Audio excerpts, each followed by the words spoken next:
자, 여러분 이어서 보겠습니다. 납세무자 재산세 중요하고 계속 이어서 봅니다. 169페이지 보면 예외적으로 재산세 납세무자가 되는 경우들 보는데, 양가로 1번 재산세 납세무자는 원칙적으로 과세기준일 유효일 현재 재산을 사실상 소유하는 자잖아요. 근데 예외적으로 공부상 소유자가 납세무자가 되는 경우도 있습니다. 동그라미 1번 밑줄인데요. 공부상의 소유자가 매매 등의 사유로 소유권이 변동되는데도 신고하지 아니해서 사실상 소유자를 알 수 없다. 누가 납세무자? 공부상 소유자가 재산세 납부함을 진다. 밑줄이요. 자, 이건 어떤 거냐면 여러분 보세요.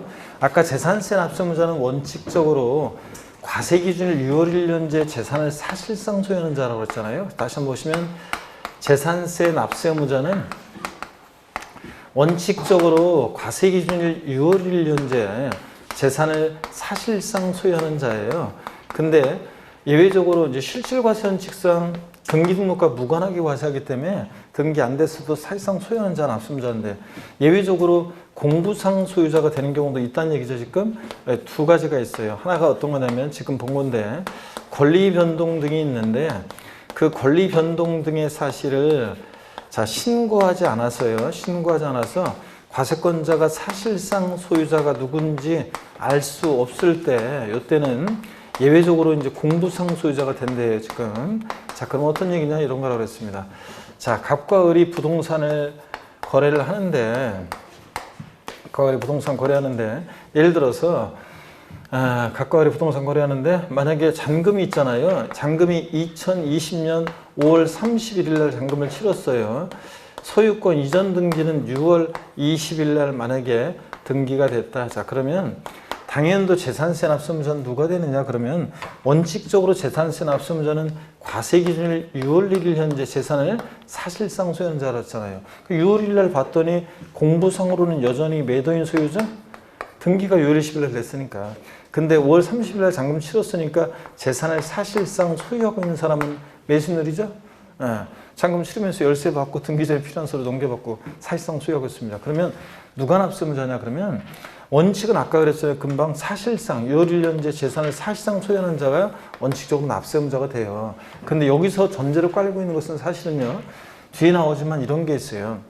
권리 변동이 있는데 과세 기준일까지 등기가 했는데, 만약에 5월 30일 날 잔금 치르고 등기까지 됐다 그러면 6월 1년제 재산을 완벽하게 사실상 소유하고 있는 자는 매수인 을이에요. 그런데 매수인이 납세무자 되는 건데, 등기까지 딱 됐으면. 근데 자, 이런 경우에는 누가 납세무자 되느냐? 자, 과세 기준일까지 등기가 이행이 안 됐을 때는요, 이때는 이제 이따 나오지만 과세 기준일로부터 6월 1일로부터 10일 이내, 그러니까 6월 10일까지 있죠? 6월 10일까지 6월 10일까지 이런 권리 변동 사실을 신고해 주게 돼 있어요. 이 공부상 소유자가. 자, 보세요. 권리 변동이 있는데 과세 기준일까지 등기가 안 됐을 때는 이 공부상 소유자가 과세 기준을 6월 1일로부터 10일 이내, 6월 10일까지 계약서 첨부해서 시장문서한테 신고해 주게 돼 있어요. 자, 신고를 했어요. 그러면 공무원이 딱 보니까 아직 등기는 안 되는데 5월 31일 날 잔금을 치렀네. 그러니까 6월 1일 현재 재산을 사실상 소유하는 자는 매수인 을이네. 그래서 매수인 을이 납세무자가 되는 거예요, 원래. 이게 원칙입니다. 6월 1일 현재 재산을 사실상 소유하는 자. 근데 다만 권리 변동이 있는데 과세기준까지 등기가 안 됐을 때 이런 권리 변동 사실을 신고해 주게 돼 있었는데 신고를 안 했어요, 공부상 소유자가. 그러면 과세권자는 언제 잔금 치러주고 이런 걸 모르잖아요. 자, 다시요. 권리 변동 등이 있는데 권리 변동 사실을 신고 안 해서 과세권자가 잔금 언제 치러주고 이런 걸 몰라. 즉 사실상 소유자가 누군지 알 수 없어요. 자, 그러면 누가 납세무자가 되냐? 이럴 때는 공부상 소유자가 납세무자가 되는 경우도 있다, 그런 얘기입니다. 예? 원칙은 사실상 소유자인데 권리 변동 사실을 신고 안 해서 사실상 소유자가 알 수 없다. 누가 납세무자? 공부상 소유자예요. 그래서 시험에서 재산세 납세무자는 권리 변동 등이 있는 경우에 권리 변동 사실의 신고 여부와 관계없이 사실상 소유하는 자이다. O, X요. X입니다. 권리 변동 사실의 신고 여부와 관계없이가 아니죠. 권리 변동 사실을 신고해서 사실상 소유자가 누군지 알 수 있으면 사실상 소유자고, 권리 변동 사실을 신고 안 해서 사실상 소유자를 알 수 없으면 누가 납세무자? 공부상 소유자가 되는 경우도 있다는 얘기입니다.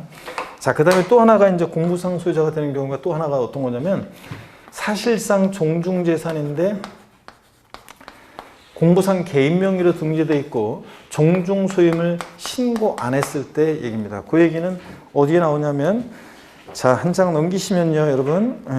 양가로 4번이 나오죠. 170페이지 봅니다. 양가로 4번 묶어 설명드립니다. 양가로 4번 보면 170페이지 양가로 4번. 종중재산의 공부상 소유자 되는 경우 봅니다. 공부상에 개인 등의 명의로 등재되어 있는 사실상의 종중재산으로서 종중소임을 신고하지 않았을 때 누가 납부자? 공부상 소유자요. 조금 줄입니다. 만약에 법령의 반대속으로 공부상 개인 명의로 등재되어 있습니다. 자, 근데 종중소임을 신고하게 되면 누가 납부자냐? 그럴 때는 이제 공부상 개인 명의로 등재되어 있지만 실질에 의해서 부과하기 때문에 종중소임을 신고하면 종중이에요. 근데 종중소임을 신고 안 했어요. 공부상 개인 명의로 등재되어 있는 사실상의 종중재산. 종중소임을 신고 안 했다 그러면 종중재산은 이제 어떻게 하라고 과세권자가. 그러니까 누가 납부자? 공부상 소유자가 됩니다. 자, 그래서 밑줄 쫙이고 자, 이렇게 해서 예외적으로 공부상 소유자가 되는 경우도 있다. 다시 앞으로 가시면 169페이지. 양가로 2번을 보겠습니다. 양가로 2번을 보면 사용자가 되는 경우 봅니다. 동그라미 1번 재산세 과세일련제 밑줄입니다. 쭉 소유권의 귀속이 분명하지 아니해서 사실상 소유자를 확인할 수 없는 경우에는 그 사용자가 재산세 납부할 의무가 있다. 밑줄 쫙입니다. 자, 그러면 여러분요, 소유권의 귀속이 불명하다는 것은 이런 거예요. 여기 보세요. 소유권의 귀속이 불분명하다는 것은 소유권의 귀속이 불분명하다.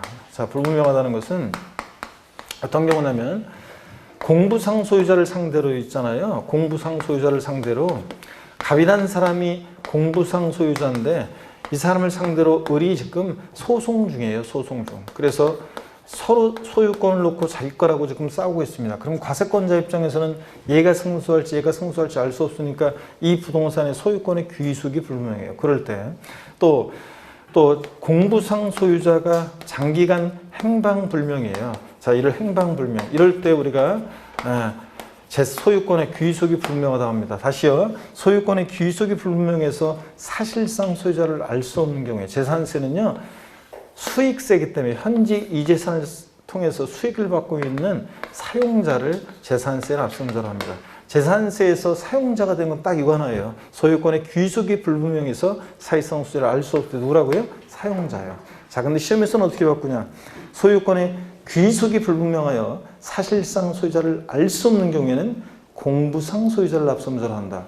그럴듯하죠? 사실상 소유자 알 수 없으니까 공부상 소유자. 근데 공부상 소유자를 상대로 소송 중에 있거나 얘는 어디 간지 알 수 없으니까 누구라고요? 사용자. 하여튼 소유권 귀속 불명 누구다? 사용자. 요거 밑줄 긋고 알아두시고요. 그 다음에 동그라미 2번은 읽어보시면 됩니다. 금방 제가 말씀드린 얘기. 소유권의 귀속이 불명하다는 것은 공부상 소유자를 상대로 소송 중에 있거나 어디 간지 알 수 없을 때 얘기입니다. 그 다음에 170페이지 양가로 3번 주된 상속자가 되는 거 보겠습니다. 상속이 개시된 재산으로서 쭉 밑줄입니다. 상속등기 이행되지 않냐고. 여러분 상속등기는 상속인 전원에 대해서 전원명의라는 거예요. 근데 상속등기가 안 됐다는 것은 과세권자 입장에서는 누가 상속받을지 포기할지 모른다는 얘기고 and 사실상 소유자 신고라도 했어야 되는데 그것도 안 했어요. 그럴 때는 누구를 합성을 하냐? 주된 상속자가 재산세 납부할 의무를 집니다. 밑줄 쫙이요. 자, 그러면 어떤 얘기냐? 자, 한번 보겠습니다. 상속이 개시된 재산인데요. 상속이 개시된 재산 한번 봅니다. 상속이 개시된 재산. 자, 이건 어떤 거냐면 상속이 개시된 재산은 이런 거예요. 상속 등기가 안 됐어요. 상속 등기는 상속인 전원에 대해서 전원명의로 하는 건데 상속 등기 안 됐다는 것은 과세권자 입장에서는 누가 상속받을지 포기할지 모른다는 얘기고 이 재산을 누가 사실상 소유하고 있는지 사실상 소유자 신고라도 해야 되는데 그 사실상 소유자 신고도 안 됐어요. 이럴 때는 누굴 납세자느냐? 주된 상속자를 납세자로 하는데 그냥 상속 순위를 보고 판단해요. 주된 상속자가 누구냐? 거기 교재 시마에 나와 있습니다. 밑줄이에요. 주된 상속자 기준도 알아두셔야 되는데 1번에 보니까 민법상 상속 지분이 가장 높은 사람이요. 자녀들은 상속 지분이 아들이든 딸이든 장남이든 차남이든 다 1이라고 그랬어요. 근데 배우자는 거기다 5할을 가산해서 1.5. 그러면 배우자와 자녀가 상속 순위에 있으면 누가 주된 상속자? 배우자예요. 근데 2번 봅니다. 상속 지분이 가장 높은 사람이 두 명 이상일 때는 그중 나이가 가장 많은 사람, 연장자를 주된 상속자로 합니다.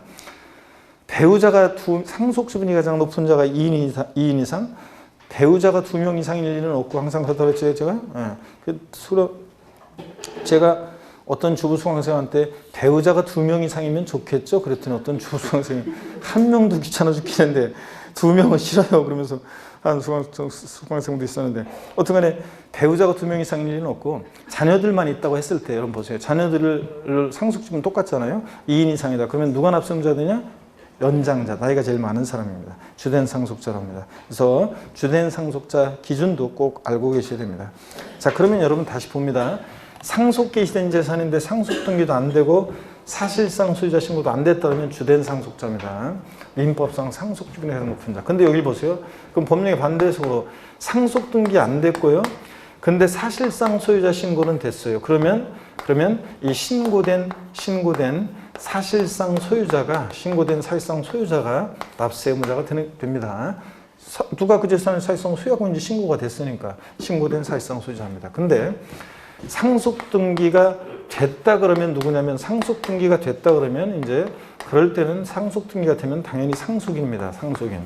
근데 시험에서 어떻게 바꿔서 나왔냐? 몇 번 나온 것이, 최근에 나왔던 것이 상속 개시된 재산인데 상속 등기 안 되고 사실상 소유자 신고되지 아니한 경우에는 공동상속인이 공동상속인 각자가 납세의무자 된다는데, 공동상속인? 아닙니다. 상속 등기 안 됐을 때는 상속인이 아니에요. 누가 상속받을지 모르니까 공동상속인 각자가 납세의무자 된다. 아닙니다. 누가 납세의무자? 주된 상속자입니다. 상속 등기도 안 되고 사실상 소유자 신고도 안 됐을 때 누구다? 주된 상속자. 양가로 4번은 말씀을 드렸고, 양가로 5번을 보겠습니다. 매수 계약자가 되는 경우 볼게요. 동그라미 1번 국가지자체, 지자체 조합과 대시 끊고요. 동그라미 기업번입니다. 첫 번째 요건 국가지자체, 지자체 조합과, 두 번째 요건입니다. 재산세 이상 재산을 연부로 171페이지에 넘어갑니다. 연부로 매매계약을 체결하고 대시 끊고 동그라미 니은번입니다. 그냥 매매계약이 아니라 어떤 계약? 연부 매매계약 체결하고요. 재산의 사용권을 무상으로 부여받은 경우에는 대시 끊고 동그라미 디귿번입니다. 세 번째 요건, 사용권을 무상으로 부여받았어요. 그럴 때 누가 납세의무자가 되냐? 밑줄이요. 매수계약자가 재산세 납부할 의무를 집니다. 자, 국가지자체, 지자체 조합과 연부매매계약 체결하고, 자, 무상사용권 부여받았다? 여러분 보세요. 공부상으로는 연부금 다 치르기 전까지는 국가 등이 소유겠죠? 근데 실질적으로는 권리변동이 됐다고 봐서 누굴 납세의무자라냐? 매수계약자를 납세의무자로 합니다. 자, 시험에서는 국가와 지자체와 연부매매계약 체결하고 사용권을 무상으로 부여받은 경우에는 국가 등의 소유물로 재산세를 비과세한다 이렇게 바꿀 수 있습니다. 아니고 누가 납세의무자? 매수계약자입니다. 실제로 권리변동 됐다고 봐서 무상사용권을 부여받으니까. 그 다음에 동그라미 2번, 이거는 세 번째 줄을 좀 한번 보세요. 한편 일반 법인으로부터 연부 취득 중인 경우에는 매수인이 무상사용권을 받았다 하더라도 매도 법인이 납세금을 진다 매수이래요. 자, 반드시 국가지자체, 지자체 조합과 연부매매계약 체결했어야지. 한번 보세요, 여러분들.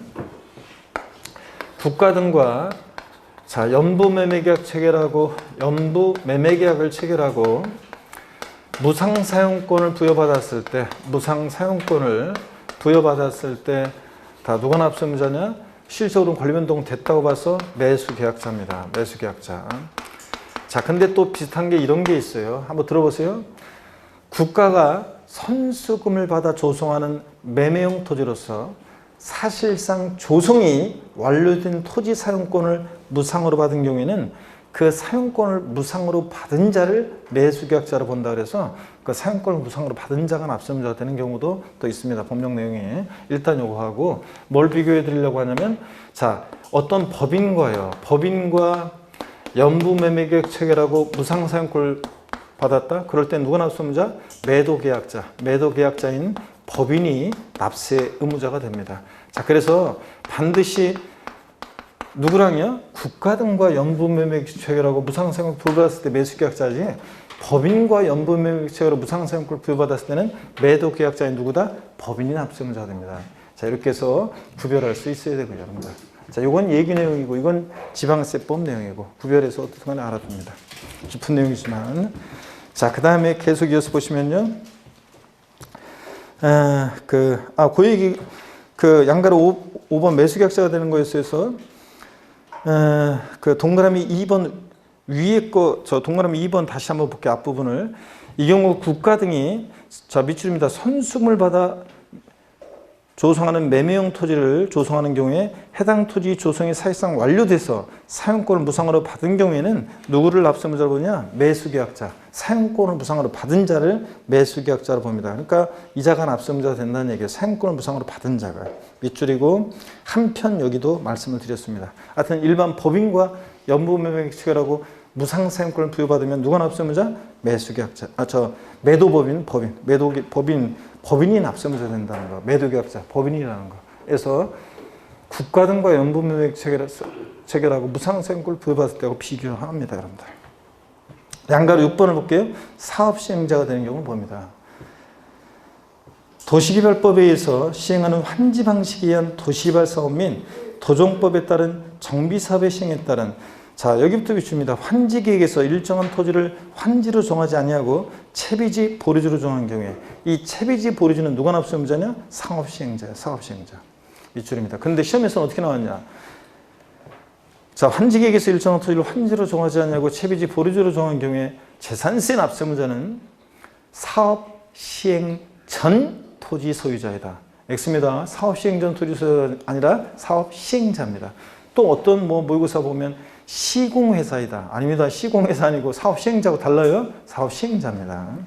하여튼 채비지 보류지는 누가 납세무자? 사업시행자. 이렇게. 그 다음에 7번 수입하는 자 한번 봅니다. 작년에 추가된 건데 외국인 소유의 항공기 및 선박을 임차에 수입하는 경우에 누가 납세무자? 수입하는 자. 수입하는 자. 3번 납세 관련 지정신고는 읽어보시면 되겠고요. 넘어갑니다, 여러분들. 기출체크 172페이지 보시면 지방세법상 재산세 과세일련제 납세 의무자에 관한 설명으로 틀린 것은 그랬습니다.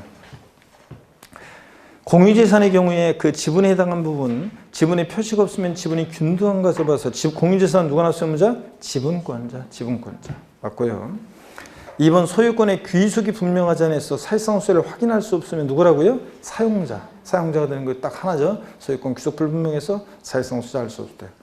3번 지자체와 재산을 연부로 매매계약 체결하고 그 재산의 사용권을 무상으로 받았다. 누가 납세무자? 매수계약자.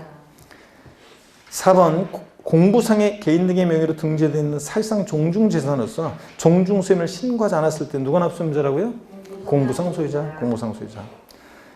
5번입니다. 상속이 개시된 재산으로서 상속등기 이행되지 않고 사실상 소유자 신고를 하지 않았다. 그러면 공동상속인 각자가 상속받을 재산에 대해서 납부함을 진다. 상속등기 안 됐다는 것은 과세권자가 상속이 누군지 모른다는 얘기예요.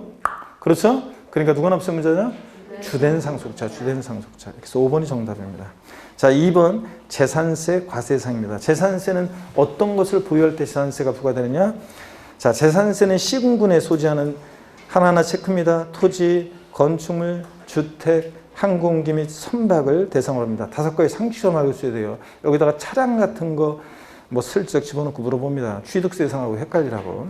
아니고 재산세는 토지, 건축물, 주택, 선박, 항공기 5가지입니다. 이 경우 재산세 과세상 물건이 공무상 등재현황과 사실상 현황이 다르면 무엇에 따라서? 사실상 현황에 따라 부과한다. 이건 실질과세원칙상 당연합니다. 그 다음에 재산세 대상에서 보시면 재산세 대상인 토지는 공간정보 구축 관리하는 법률에 따라 지적공부의 등록 대상이 되는 토지와 여기 밑줄이죠. 그 밖에 사실상의 토지를 말합니다. 모든 토지예요. 그래서 사실상의 토지를 포함하는 모든 토지입니다. 미등록된 토지를 포함합니다. 공유수면 매립한 척한 다음에 준공인가전에 사용하는 사실상의 토지를 포함하고요. 173페이지 안가로 2번. 여기 토지는 공간정보의 구축을 관리하는 법률 규정에 의해서 작성 등록되는 토지대장상의 토지뿐만 아니라 밑줄이요. 토지대장의 지목 등이 등재되어 있지 않은 미등록된 토지 포함합니다. 밑줄. 미등록된 토지를 포함하고. 그 다음에 양가로 3번입니다. 주택의 부속토지는 주택분 재산세로 과세되기 되기 때문에 토지분 재산세 대상에서 제외됩니다. 며칠이요. 자, 이게 어떤 거냐면 토지분 재산세 대상에서 제외한다는 것은 이런 거예요. 여러분 보세요. 자, 이런 얘기입니다. 어떤 얘기냐 보시면 토지분 재산세 대상에서 제외한다. 어떤 얘기냐면 이런 얘기예요. 우리가 기초과정부터 제가 설명드린 게 있어요. 주택 그러면 주거용 건축물과 부속 토지를 말합니다. 그러면 주택은 항상요. 공시 가격을 평가할 때도 항상 건물과 토지 가격을 하나로 통합해서 평가합니다. 개별 주택 가격이나 공동주택 가격 그러면 그 공시 가격에는 일정 면적까지 주택의 부속 토지 가격도 포함된 가격입니다. 그리고 과세할 때도 통합해서 과세합니다. 그래서 항상 주택은 건물과 토지를 하나로요. 그래서 자, 주택분 재산세 그러면 주택과 그 일정 면적의 토지를 하나로 주택분 재산세 대상으로 과세합니다. 그러니까 주택의 부속 토지는 토지분 재산세 대상에서 제외한다. 주택 부속 토지는 어디서 과세하니까? 주택분 재산세 대상이니까 그렇다고 했습니다. 토지분 재산세 대상이 되는 토지에서 제외합니다. 근데 우리가 주택은 항상 그래서 건물과 토지를 하나로 평가하고 하나로 과세한다는 거 잊지 마시고, 근데 상가는 상가에 대한 재산세 과세 입장을 보면 상가는 건물과 토지가 있으면 상가는 건물은 건물 가격만 따로 개별 평가하고 공시가격 평가할 때도 건물 가격만, 토지는 토지 가격만 따로 평가하고 과세할 때도 개별 과세합니다. 상가의 건물 부분은 건물분, 즉 건축물분 재산세 대상으로 과세하고, 그 다음에 상가 토지는 토지분 재산세 대상으로 따로 이렇게 과세한다. 그래서 상가는 건물과 토지를 따로따로 평가하고 따로따로 과세하고, 주택은 항상 건물과 토지를 어떻게 한다? 하나로 평가하고 하나로 과세하고. 아셨죠? 요거 잊지 말라고 그랬습니다. 자, 그러면 됐고요. 2번 건축물 봅니다. 제가 그전에는 하나하나 이렇게 해놓고 판수하면 설명했는데 오늘 교재를 보면서 갈게요.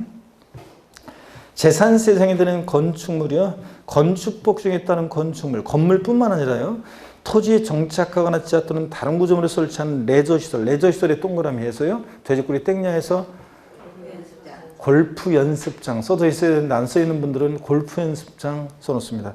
레저시설 그러면 수영장, 스케이트장, 골프 연습장 같은 등등 그런 시설물을 말합니다. 그래서 레저시설 나왔다 골프 연습장, 골프 연습장 나왔다 레저시설. 그래서 이런 골프 연습장 같은 시설물도 취득세 대상이 되지만 재산세 대상도 된다는 거 주의하고요. 그래서 우리가 알고 있는 건축물 그러면 건물뿐만 아니라 이런 시설물도 대상이 된다. 양가로 2번 주택은 주택분 재산세로 과세되기 때문에 건축물 범위에서 어떻게 한다? 제외한다.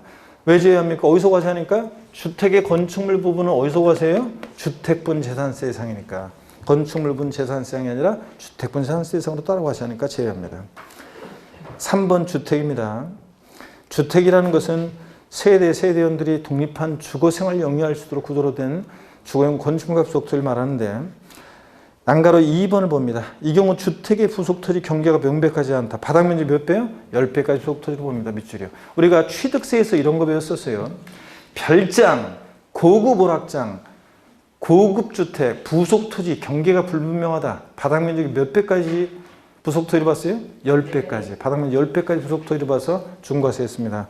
자, 재산세 똑같아요. 지방세에서는 하여튼 건축물의 부속토지 경계 불명의 바닥면적이 몇 배? 10배까지 부속토지를 봅니다.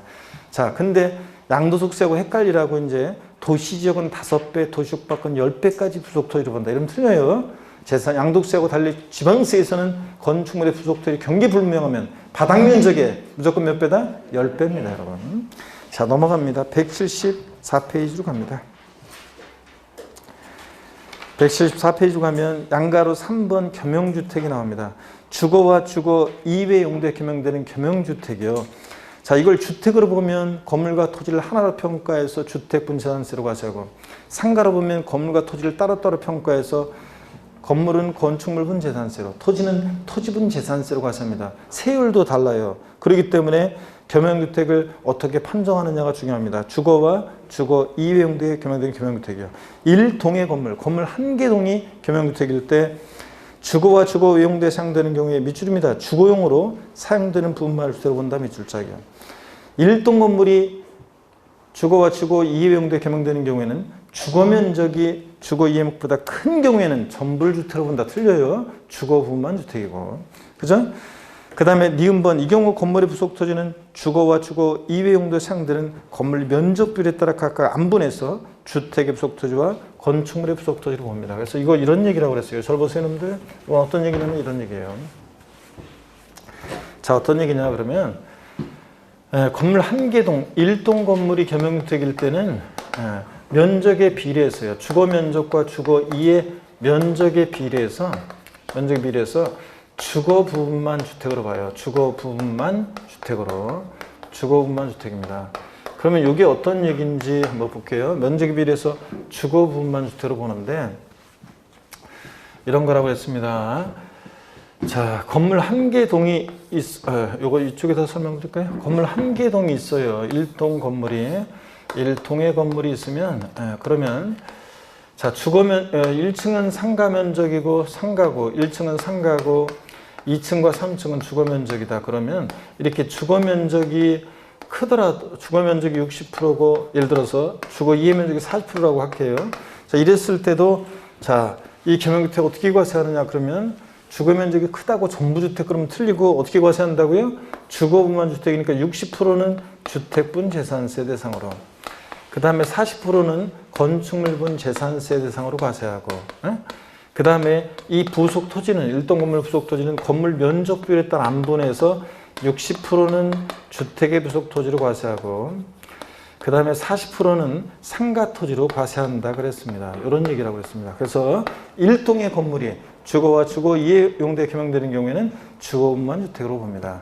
근데 1구의 건물이요. 1구, 독립하여 구역이 된 1구 건물이 겸용주택일 때는 자, 거기 나와 있죠? 한번 보겠습니다. 주거와 주거 외용도로 사용되는 경우에 주거용으로 사용되는 면적이 전체 100분의 50 이상인 경우에는 주택으로 본다면 밑줄 쫙입니다. 어떤 얘기냐, 이거는 1구 건물은 주거용 사용 면적이 있잖아요. 주거용 사용 면적이 50% 이상인 경우에는 이거 전부 주택으로 봅니다. 전부 주택으로. 그러면 이게 어떤 얘기냐 한번 보겠습니다. 이런 거라고 그랬습니다. 여기 보세요. 만약에요. 1구 건물이라는 것은 뭐냐면 방 하나가 1구 독립하여 구익이 된 그때 구자예요. 독립하여 구익이 된 그 구자. 그러니까 방 하나가 1구 건물이 될 수도 있고 한 개층, 건물 한 개층 전체가 1구 건물이 될 수 있고 또 한 개층이 예를 들어서 101호와 102호로 구분되어 있습니다. 우리 학원 있는 건물 101호, 102호 이렇게 나눠져 있잖아요. 그러면 자, 출입문 별도로 되어 있고 그러면 독립하여 각각 구역이 되어 있으면 각각 1구 건물입니다. 102호 사용하는 애가 예를 들어서 딱 절반 면적은 50% 면적은 주거용 면적으로 사용하고 나머지 50% 면적은 상가 면적으로 사용해요. 상가 면적으로. 그러면 102호는 주택이냐 상가냐는 건데 주택이 상가예요? 주거용 상면적이 50%만 돼도 뭐라고요? 주택이라고 그랬습니다. 절반만 돼도. 그럼 50% 안 되면 어떻게 하느냐? 그럴 때는 주거분만 주택으로 봐요. 만약에 102호가 주거용 면적이 만약에 주거용 면적이 주거 면적이 40%고 주거용 면적이 40%고 만약에 상가 면적이 60%다. 자, 그러면 이제 이때는 주거분만 주택으로 보니까 이때는 40%만 이때는 요 40%만 주택이고요. 주거용 상면적이 50%만 돼도 뭐라고요? 전부 주택이고 50%만 되면 전부 주택으로 보는 거고요. 전부 주택으로. 자, 그래서 알겠죠, 여러분들? 이거 1구 건물이 겸용주택일 때는 항상 뭘 기억하냐면 50%예요. 주거용 상면적이 50% 이상이면 전부 주택이고 1동 건물은 주택의 면적이 크더라도 주거분만 주택이고요. 그리고 서로 이걸 뒤바꿔요. 1구의 건물이 주거와 주거 이외 용도에 겸용되는 경우에는 주거용으로 사용되는 부분만을 주택으로 본다. X입니다. 1구 건물 나오면 항상 뭐 50% 기억하고 1동 건물 나오면 주거 면적이 크더라도 주거분만 주택입니다. 그래서 다음에 5월달에 요약책 같은 거 할 때 이제 양도소득세 같은 거 헷갈리지 말라고 또 이걸 나중에 이걸 이제 외워요. 쿵쿵따, 쿵쿵따, 쿵쿵따리, 쿵쿵따, 취득세, 재산세, 면적비례, 주거만 이렇게 해가지고 나중에 이제 구별할 수 있도록 외워드릴 건데 오늘까지는 이번 수강까지는 1동 건물 주거분만 주택이고 1구 건물은 50% 이거 기억해서 판단하면 됩니다. 아셨죠, 여러분? 그 다음에 그래서 양가로 3번 겸용주택은 꼭 잘 기억해야 돼요, 여러분들이. 자, 그래서 과세상에서 요 겸용주택은 여러분들이 별표시 하나 하시고 잘 이 표를 기억하시고요. 그 다음에 납세무자는 아까 별표시 전체 3개였고요. 175페이지 제3절 과세상 토지 구분은 별표시 2개입니다. 직접적으로 29회 시험 때 나왔기 때문에 토지용 구분하는 거 직접적인 문제가 나올 가능성은 그렇게 높지는 않지만 그래도 간접적으로도 작년에도 나왔고 역시 간접적으로 중요하기 때문에 토지 대상 구분 요거는 별표시 2개입니다. 여러분들. 별표시 2개 해놓고 자, 어떤 얘기인지 한번 소개해 드리겠습니다. 총설 한번 볼게요. 토지에 대한 재산세 과세상은 분리대상, 별도합산 및 종합합산상으로 구분한다. 이 모든 토지를 175페이지 보고 있습니다. 지금 총설 제3절 대상 토지 구분에서 토지에 대한 재산세 대상은 분리대상, 별도합산, 종합합산으로 구분합니다. 어떤 기준에 의해서 재산세상이 되는 모든 토지를 나누는지는 제가 11월, 12월, 1, 2월 과정에서 소개해드렸어요. 근데 오늘 이제 구체적인 것은 아직 디테일한 내용은 안 배웠는데 오늘 디테일한 내용을 처음으로 배운다고 그랬죠? 그래서 우리가 지방세에서 어려운 부분은 취득세 세율 부분이 어렵고 그 다음에 고비를 넘기면 근데 고비를 넘기면 그렇지만 재산세에서 취득세에서 중과세율 부분이 어려운 건데 깊게 들어가면 뭐 한도 끝도 없고 그래서 우리가 주요 내용만 이렇게 스토리로 아시면 되고 일단 중요한 내용만 아시면 되고 그 다음에 어려운 부분이 취득세 세율 부분이고 사실은 왜냐하면 2010년도까지 취득세와 등록세가 있다가 그때는 쉬웠는데 이게 이제 통합되면서 이게 이제 어려워진 건데 그래서 그게 좀 어렵고 그 다음으로 이제 어려운 게 지방세에서는 재산세 토지용 부분이에요. 이 2개 고비만 넘기면 나머지는 제가 항상 얘기하지만 성의 문제라고 했잖아요. 성의 문제. 저는 읽어도 이해가 안 돼요. 막 어려워요. 막 세법이 막 이런 분들 계시는데 낯설어서 그냥 아직까지도 그냥 저 어렵게 느껴지고 아니면 또 저는 숫자가 약해서요. 막 그런데 자 보세요. 취득세는 취득일부터 60일에 신고 납부한다. 증여 포함해서 60일이다. 상속은 상속기에 속한다. 말부터 6개월 내 신고 납부한다. 토지거래 허가구역 내 토지를 취득했을 때는 허가 전에 대금 완납됐을 때는 완납일이 아니라 허가일로부터 60일이다. 뭐 이런 거. 등록면에서는 원칙 이런 기간 없고 등록하기 전까지 신고 납부한다. 자, 기간 남은 원칙 틀리다. 뭐 이런 거. 아까 문제를 통해서 부동산 취득부터 60일 내 등록면에서 신고 납부한다. 땡. 등록면에서는 등록하기 전까지다. 다만 추가 신고 납부 기간만 기간이 나와서 취득 후 등록 후 중과 대상이 되면 그 중과 대상이 되면부터 며칠? 60일에 30일 아니고 신고 납부하는데 뭐 이런 것들은 자꾸 보면 되는 거지 이게 막 복잡하고 막 엄청난 이해를 요하고 막 어렵고 막 그런 거 아니잖아요.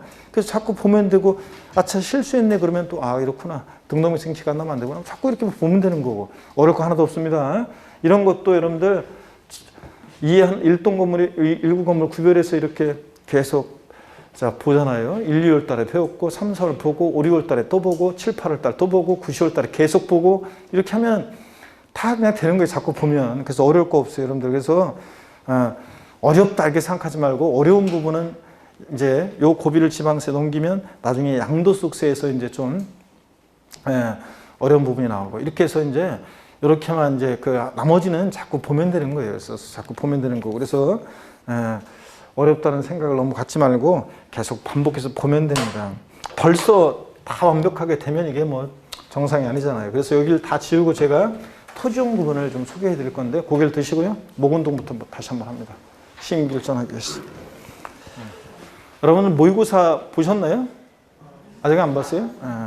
그럼 하긴 뭐 계속 요새 저기 해가지고 모의고사는 이렇게 11월, 12월부터 와서 공부했던 사람은 뭐 3월달 모의고사를 이제 3, 4월달 돼서 이제 모의고사를 응시하시면 되고요. 그 다음에 이제 늦게 오신 분들은 만약에 1월달에 온 사람들은 뭐 1, 2월달에 오신 분들은 나중에 뭐 4월달이나 5월달에 모의고사를 응시하시되 다만 그때 모의고사를 응시하시면 되고. 근데 처음에 모의고사 보면 점수가 안 나와요. 그래서 점수가 안 나오고 생각만큼 왜냐면 뭐 이거하고 저거하고 막 뒤섞여 가지고 막 헷갈린단 말이죠. 지금 과목 간의 내용도 헷갈리고 그 과목에서 여기 앞뒤가 막 헷갈리고 그래서 전체적인 공부가 안 됐어서 점수가 안 나와요. 생각만큼. 그래가지고 좌절하고 막 포기하고 막 좌절하고 그런 사람들도 있는데 학원 빠지고 막 한 일주일 동안 빠지고 그래서 1차 점수가 안 나오니까 2차는 아유 그냥 포기다 이래가지고 2차는 또 아예 그냥 내가 2차 할 때가 아니다 이래가지고 아예 수업도 안 나오고 그런 사람도 있어요. 벌써부터. 그러면 안 돼요, 여러분들. 점수 안 나오는 게 당연하기 때문에 이제 꾸준히 그냥 공부하는 게 중요해요. 꾸준히. 그래서 우리가 공부는 항상 제가 얘기했잖아요. 막판 2달을 위해서 많은 날들 동안 지금 뭐 기본서도 보고 뭐 또 나중에 문제집도 보고 뭐도 보고 이렇게 줄 긋고 이렇게 하는 거예요. 언제 보기 위해서? 2달, 막판 2달을 위해서. 그때 보려고 하는 거예요. 그래서 지금은 2차가 뭐 동차, 1, 2차 동차 준비하시는 분들은 항상 제가 얘기지만 4월달 그까지 계속 1차를 위주로 공부하는 거예요. 시간만 남으면 민법 학개론 공부하는 거고 특히 민법 위주로 해서 틀을 잡고 그 다음에 학개론 이렇게 해서 1차 위주로 공부하고 2차는 그럼 2차는 공부 안 해도 되겠네요. 나중에 여름 돼서 공부해야 되겠네요. 2차를 수업도 빠지고 막 잘 안 듣고 이렇게 하다가 여름부터 들으려고 하면요. 그때는 무슨 말인지 하나도 몰라가지고요. 그런 분들은 막판에 고생하다가 조금 했는데 시험장 갔어서 시험을 보니까 아깝게 2차 점수가 안 돼가지고 나중에 내년에 다시 이제 2차만 이제 해야 되고 뭐 이렇게 됩니다. 그래서 2년 계획을 세우셔야 되는 분들이고 그래서 2차, 올해 합격하려면 동차 합격하려면 어떻게 해야 되냐? 1차 위주로 공부를 하실 때 지금은 4월달까지 무조건. 근데 2차를 수업 시간에 열심히 수강하면서 구경하다가 하시는 분들이 손이 많습니다. 제가 항상 처음 만나면 수업 시간에 구경하다가 하면 안 됩니다. 그러면 돌았으면 잃어버리고 문 열고 나가면 잃어버리고 그러니까 그런 얘기 드렸잖아요. 수업 시간에 같이 이제 집중해서 듣고 같이 줄 긋고 표시하고 이런 것도 저 그냥 그렇구나 이렇게 하지 말고 본인이 자갈 갖고 외우려고 노력하시면서 수업 끝나고 전으로 공부하셔야 돼요. 수업 전에 오셔가지고 전주에 배운 거 그 문제 풀어보고 또 그다음에 또 진도 그 전주에 배운 게 어떤 것들이었나 한번 넘겨보고 이번에 주에 배울 것 제목이라도 한번 넘겨보고 이제 오늘 여기 공부하는구나 이렇게 항상 이렇게 하고 수업을 듣고 끝나고서 가시면서 배웠던 것들을 떠올려 보는 게 중요해요. 그날 배웠던 것들 가장 중요하다고 저희들이 강조하는 것들 전체는 뭐 못하더라도 중요하다고 하는 것들을 떠올려 보고 헷갈리면 다시 한번 집에 가서 책 찾아보고 그래서 공부는 쉬는 시간 화장실 가서 뭐 설거지하면서 청소하면서 막 이런 때 공부했던 걸 떠올려 보고 리마인드하는 게 더 중요하다고 했잖아요. 그래서 그런 것들을 이렇게 하면서 노력을 하셔야 돼요. 그렇게 2차는 수업 시간 전으로 이렇게 하시고 나머지 이제 자 정리하고 이제 이렇게 공부한다 그러면은 이제 그때는 민법 학개론 공부하시고 아셨습니까 여러분? 그렇게 하셔야 돼요. 2차만 준비하는 분들은 그냥 4과목 다 열심히 하세요. 그냥 열심히 다 시간 되니까 열심히 하시면 되고 그래서 올해 무조건 붙여야 되니까 그렇게 하시면 되고 이렇게 합니다. 자 여러분 봅니다. 재산세 토지는 보세요. 토지는 모든 토지가 대상인데 보세요. 모든 토지가 대상인데 그 바탕에는 토지는 토지 공개념적인 요소가 그 바탕에 있어요. 자 토지를 보세요. 토지는 잠깐만요. 토지는 모든 토지가 대상인데 이 모든 토지에 대해서 토지분 재산세를 부과할 때 그 바탕에는요 토지 공개념적인 요소가 그 바탕에 있어요. 토지는 공급이 제한되기 때문에. 그래서 우리가 토지 공개념 그러면 토지를 이용할 때는 공공복리 증진에 맞게 이용해라. 자기 땅이라고 지멋대로 이용하면 안 된다. 그 다음에 토지는 땅덩어리 잡고 임금 많은 나라니까 효율성 있게 이용해라. 효율성 있게 효율적으로 이용해라.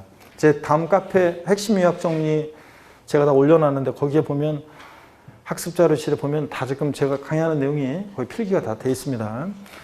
효율성 있게 이용해라. 또 자선만대 잘 이용한 다음에 자선만대 물려줘야 되니까 자연환경 보존에 유의하면서 이용해라 이렇게 하고 있습니다. 이걸 바탕으로 해서 토지분 재산세 대상이 되는 모든 토지를 토지 이용 모습에 따라 나눈다고 그랬습니다. 먼저 토지요.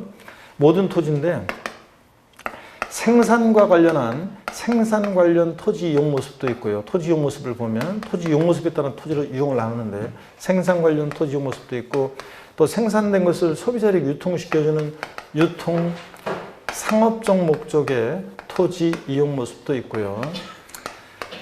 자, 그 다음에 또 나대지요. 지상에 건축물이 없는 땅 나대지 또는 잡종지 같은 토지 이용 모습도 있고요. 또 그 다음에 사치성 재산의 토지요. 사치성 재산 토지 그러면 고불확장, 골프장용 토지 같은 토지 이용 모습도 있습니다. 자, 보세요.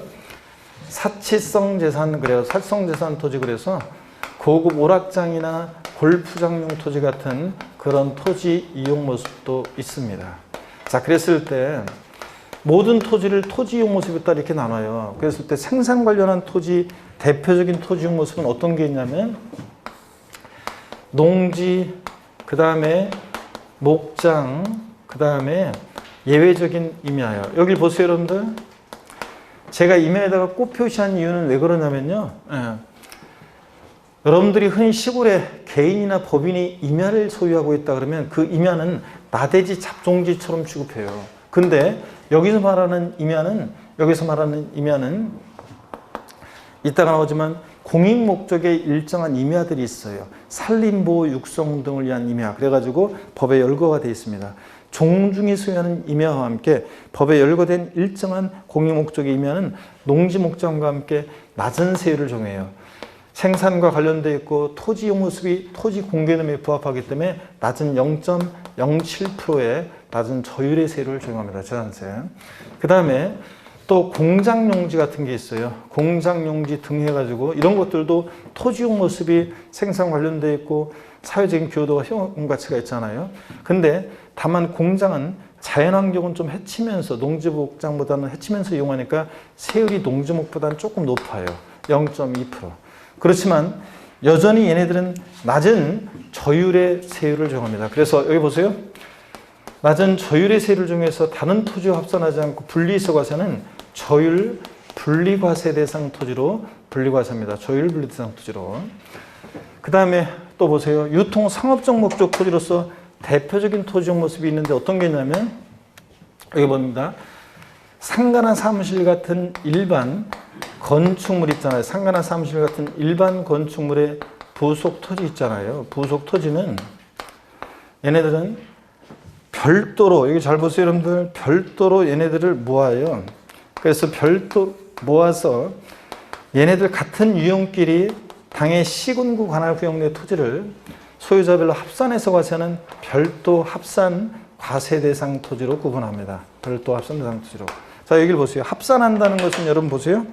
합산한다는 것은 자, 갑이라는 사람이 서울특별시 서초구에 A상가 토지와 B상가 토지가 있으면 이 A상가 B상가 토지 가격을 소유자로 어떻게 합니까? 합산해서 과세합니다. 합친 가격에다가 세율을 정해서 그래서 합산합니다. 그 다음에 그런 의미고 또 봅니다. 여기 나대지 잡종지 같은 것들은 짬뽕이잖아요. 그러다 보니까 얘네들은 종합적으로 모아서 또 같은 유형끼리 시군구 관할 구역 내 당의 같은 시군구 관할 구역 내 토지를 소유자별로 합산해서 가서는 종합합산 대상 토지로 구분합니다. 자, 합산하는 거니까 역시 같은 유형끼리 소유자별로 합산합니다. 근데 여러분 보세요. 종합합산 대상 토지는 나대지 잡종지만 종합이 아니라 여기 보셔야 되는데 분리대상 토지라든가 별도 합산 대상 토지에 속하지 않는 나머지 토지는 다 뭐가 되냐? 종합합산 대상 토지가 됩니다. 우리가 여러분 토지 지목이 28개 토지 지목이 지적법에서 공시법에 배우잖아요. 28개 토지 지목이 있는데 그 중에서 1번부터 27번까지 속하지 않는다. 헷갈린다. 그러면 28번부 잡종지 되잖아요. 그런 것처럼 분리대상이나 별도 합산에 속하지 않는 나머지 토지 유형은 다 나대지 잡종지와 함께 뭐로요? 종합합산 대상 토지로 과세합니다.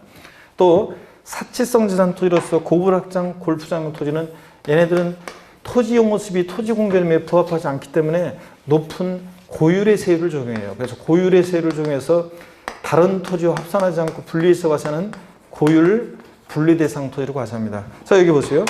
분리대상 토지는 근데 뭐하뭐로 분리하느냐 그러면 여기 보세요. 분리대상 토지는 고율 또는 저율로 이렇게 분리과세하고 있습니다.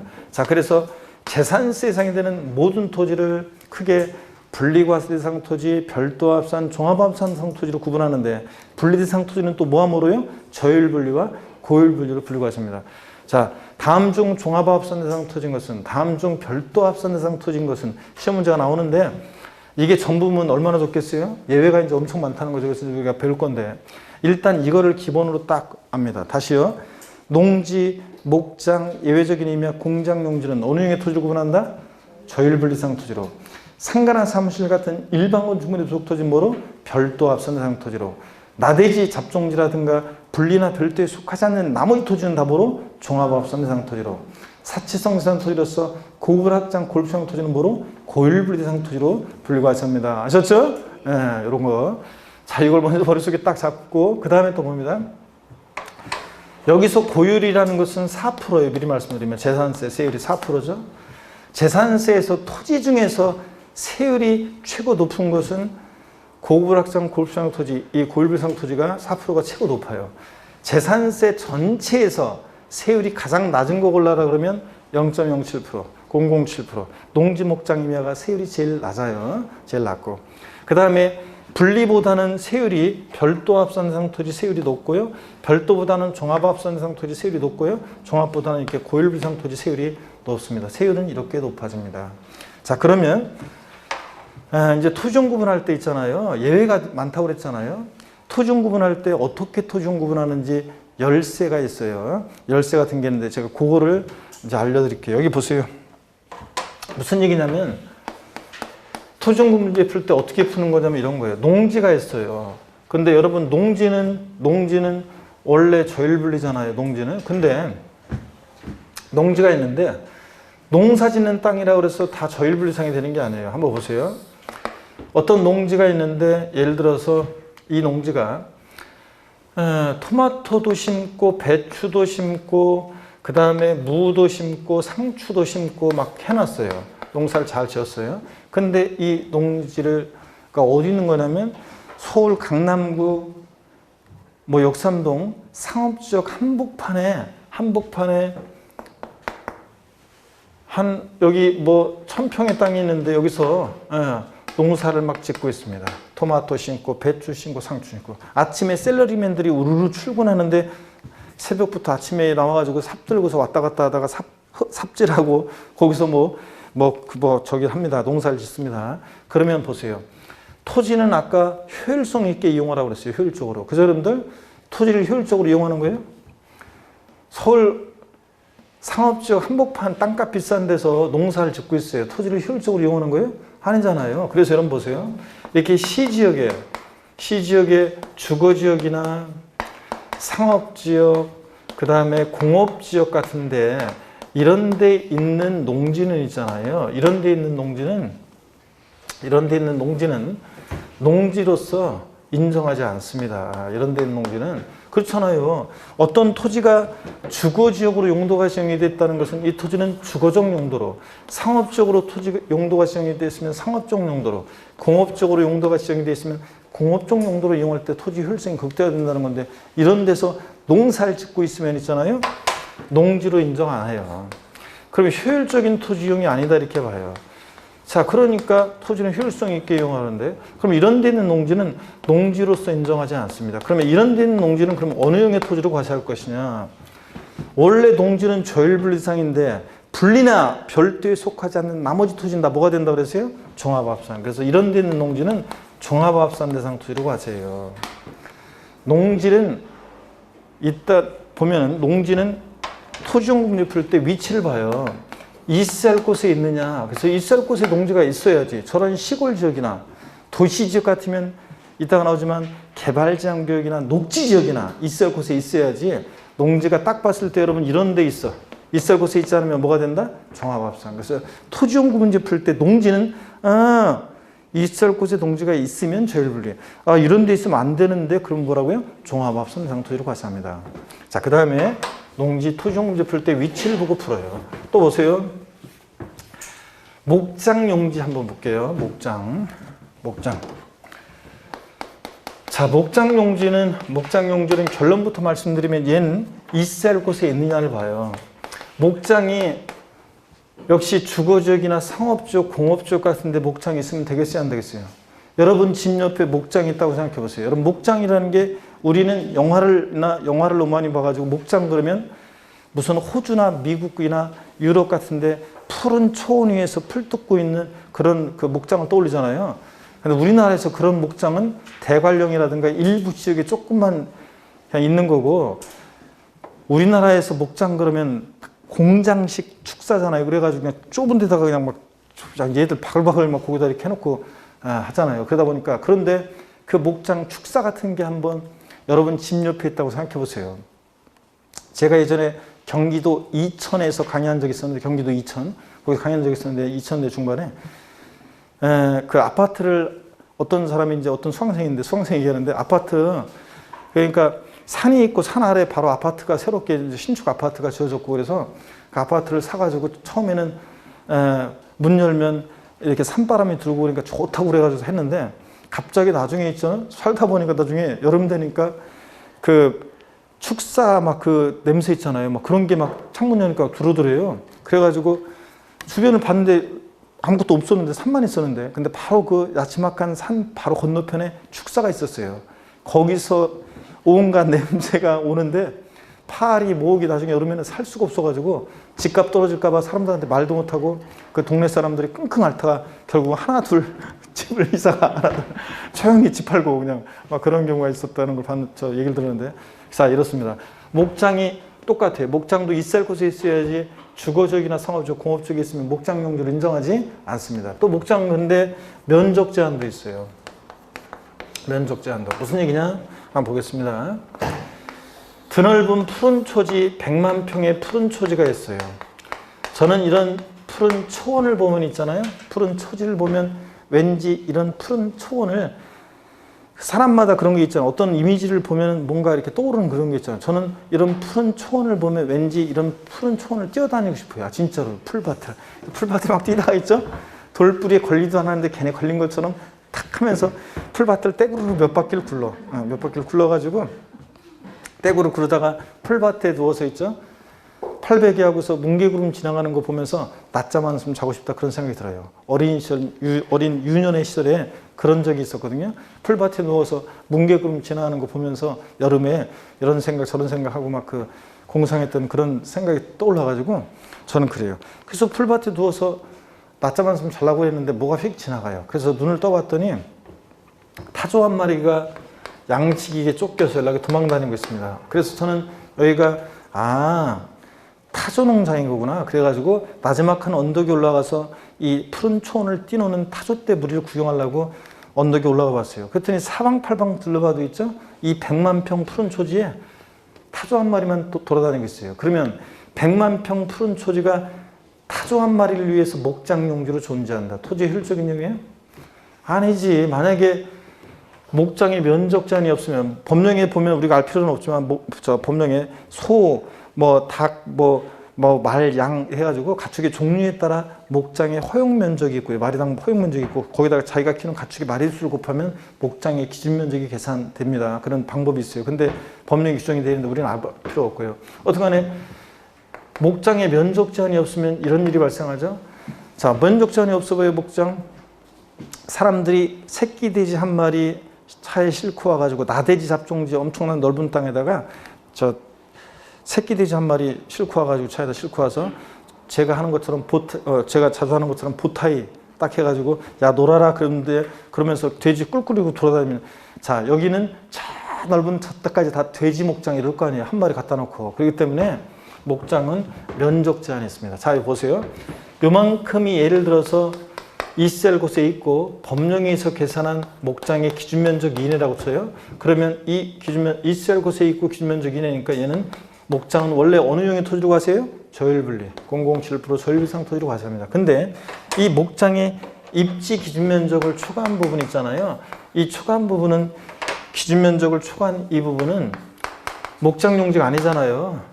자, 그러니까 목장 용지를 인정할 수 없잖아요. 그러니까 이거는 뭐로? 분리나 별도에 속하지 않으면 다 뭐로 가산다 그랬어요? 종합학습 대상 토지로 가산합니다. 이런 거예요. 목장 있을 곳에 있지 않으면 목장 용지 인정 안 해요.